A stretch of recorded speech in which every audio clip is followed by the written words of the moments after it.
E no Greencast de hoje viemos conhecer uma casa que é totalmente diferente do que estamos acostumados. Na verdade não é a casa, tá? São as pessoas que moram nela. Então eu não vou falar muito, quem vai explicar é a Midori. Ela tá esperando a gente. Vamos tocar a campainha. Midori! Tudo bom? Prazer.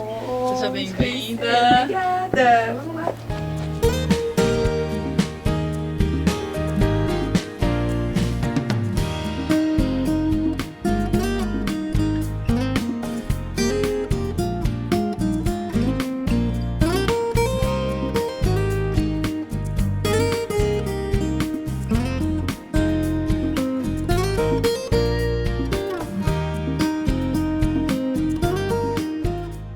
Eu fiquei encantada com a casa. Ela me mostrou aqui um pouco da casa. É tudo tão lindo, tão grande, tão verde, né? Explica pro pessoal qual que é esse conceito dessa casa compartilhada. Nós queríamos conviver, encontrar famílias para desfrutar dessa experiência do coletivo.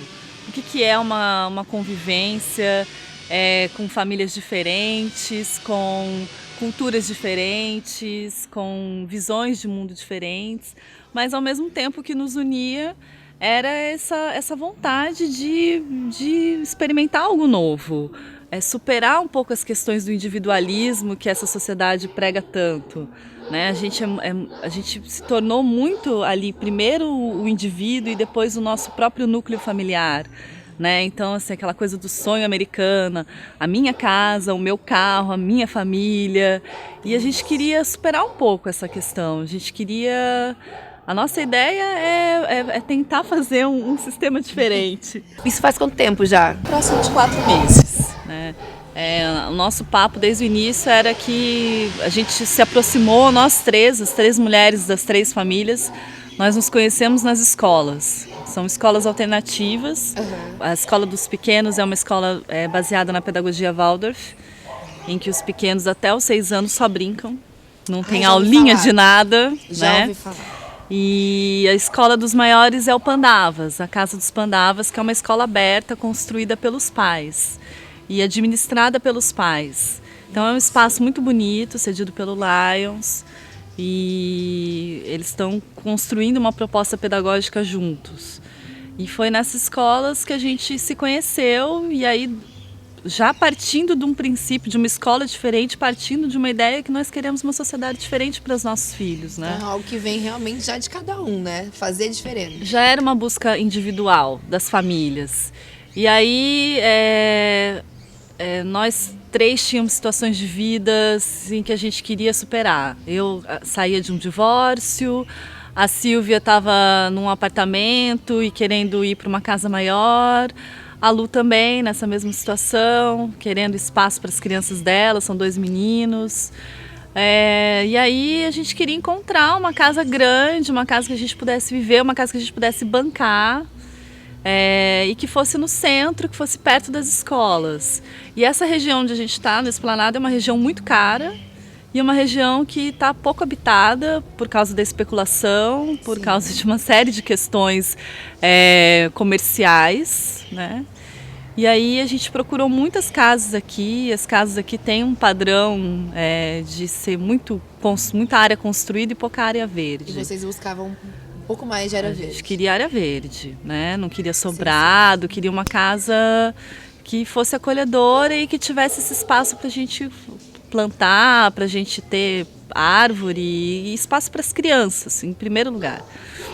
E aí foi difícil de encontrar, mas assim, quando a gente estava para fechar uma casa pequenininha, a gente encontrou essa e foi assim um achado. E são quantas pessoas hoje aqui? Somos em 10 pessoas. São 5 adultos, 5 crianças e sempre tem um convidado, um amigo itinerante, que vem. Hoje a gente tem um amigo que tá com a gente aqui, tá morando com a gente. Ele é do Acre e ele tá fazendo troca de serviço. Então ele mora aqui, ele não paga nada, mas ele nos ajuda. Isso veio muito hoje da economia de coletividade, né? E hoje eu acho que o conceito é muito bacana e se vê muito mais, né? Hoje a gente tem serviços tem gente que divide carona, né? E aí vocês pegaram esse conceito para implementar isso dentro da casa. Como que funciona? Vocês dividem as despesas? Como que é? A gente divide tudo. Tudo é comprado de forma coletiva, desde da parte da alimentação, tudo, as despesas com infraestrutura, né? Quando a gente chegou, a casa era cheia de grades, a gente mandou tirar tudo. Então, todas essas despesas são combinadas de forma coletiva, acordadas de forma coletiva e também rateadas de forma coletiva, né? E a questão da troca é algo que faz muito parte, assim, da nossa missão aqui na casa. Porque a gente acha que a economia também precisa ser superada. Esse modelo de economia, que é um modelo que gera escassez para a maioria das pessoas do planeta. Já tá um pouco ultrapassado também, né? Está ultrapassado e assim, não tem um retorno mais para isso. A gente sabe que a coisa vai ficar muito ruim até que as pessoas comecem a perceber que precisa mudar. A ideia exatamente do Greencast é essa, é que a gente mostre formas diferentes de viver, de conhecer produtos novos, pessoas novas, que fazem diferença que por exemplo, é você e o pessoal aqui, seus colegas, né, que dividem a casa com você, realmente estão fazendo a diferença, né? Eu acho que é um exemplo, tem que ser seguido. Eu acho que as pessoas precisam olhar um pouco diferente pro vizinho, pro seu colega às vezes de faculdade, seu colega de rua, porque a gente tem tanto para dividir, né, Midori? E a gente fica às vezes, mas como, né? E assim, apresentar isso, colocar isso em pauta é importante. Você estava me contando que a casa não é só vamos dividir despesas. Vocês têm projetos aqui dentro da casa? Então, os projetos que a gente tem aqui, e aí as pessoas têm muita dificuldade de falar sobre dinheiro e lidar com dinheiro. E eu digo que, olha, a gente quer que venham para cá, que venham fazer cursos, que nos ajudem. Nós temos muitos trabalhos aqui com contribuição voluntária, onde a gente não coloca preço. A pessoa contribui da forma como achar melhor, né? E são essas consciências que vão permitir que a gente se mantenha fora do sistema. Então, da mesma forma que a gente precisa ser apoiado, a gente também apoia. Hoje tem o que aqui na casa, por exemplo? Um trabalho de coworking com mães, né? Que como a nossa história está muito ligada na vontade de ficar com os filhos em vez de deixá-los numa creche, então a gente apoia outras mães que também estão querendo ficar com os filhos, mas que precisam trabalhar. Então a mãe vem, trabalha aqui, né, no nosso espaço e nós cuidamos das crianças. Né? Isso tem um preço, isso tem um valor para quem pode pagar, mas a gente tem um caso de uma moça que faz troca de serviço. Então ela não pode pagar, mas ela pode nos ajudar e isso para nós também é valor. Né? Então ela, nos dias que ela não vem trabalhar, ela vem nos ajudar com o que a gente precisar, na cozinha, no quintal, na organização das coisas, com o que for, nos eventos, com o que for.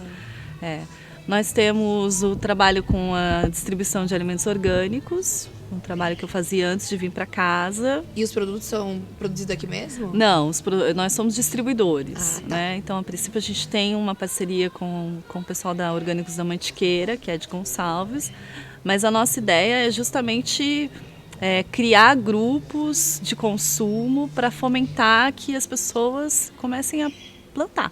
Midori, mas assim, tá tudo lindo, você educa aqui dentro de casa, mas aí a sua filha vai ter que ir pro mundo e vai conhecer diversas outras formas de educação. Como que você lida com isso? Eu lido de uma forma muito positiva, porque assim, a princípio, quando ela nasceu, me dava uma vontade muito grande de colocá-la numa bolha, de ir morar no meio do mato, numa oca, junto com os índios, para que a gente não se contamine com tantas poluições emocionais e físicas e com tudo que rola por aí, né?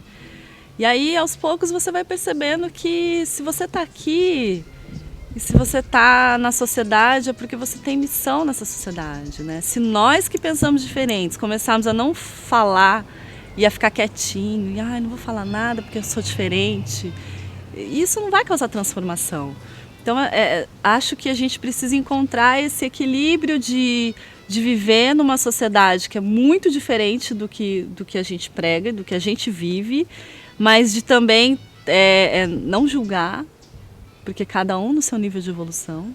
Isso não é Não há como transpor de uma forma agressiva e violenta. Tudo no seu tempo, né? Você come carne? Que coisa horrorosa! Isso não funciona. Isso não transforma ninguém em vegetariano. Isso não traz questionamento para ninguém.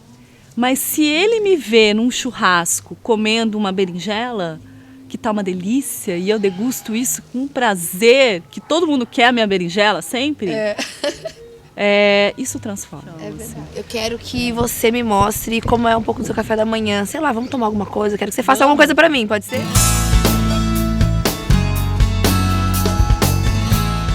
E hoje aqui, o que você vai preparar pra gente? Eu coloquei esse gergelim ontem de molho e essa linhaça também. Daqui eu vou fazer um leite de gergelim com cacau. E aqui um mingau de linhaça, que é a base da alimentação aqui do nosso café da manhã.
Bom, a gente vai terminar aqui nosso episódio de hoje. Eu vou tomar meu café delicioso que a Midori fez pra nós. É um leite de cacau. Não, leite de gergelim. Gergelim com cacau, banana e adoçado com um pouquinho de melado de cana. Que delícia. Bom, gente, enquanto eu me delicio aqui com essa novidade, que pra mim é uma novidade, quero agradecer você, Midori, por nos receber tão bem, por abrir as portas da sua casa, tá? Parabéns pela iniciativa. Então, eu espero que as pessoas vejam como exemplo e que também comecem a construir novos conceitos na vida de cada um. Muito obrigada, viu? Eu que agradeço, obrigada. Nossa casa é aberta para quem quiser conhecer, para quem quiser contribuir, trazer as suas ideias, trazer os seus olhares. E estamos aqui abertos para recepcionar quem quiser. Vou deixar o contato aqui depois. Obrigada. Obrigada, eu que agradeço. Fiquem ligados, na semana que vem a gente tem mais.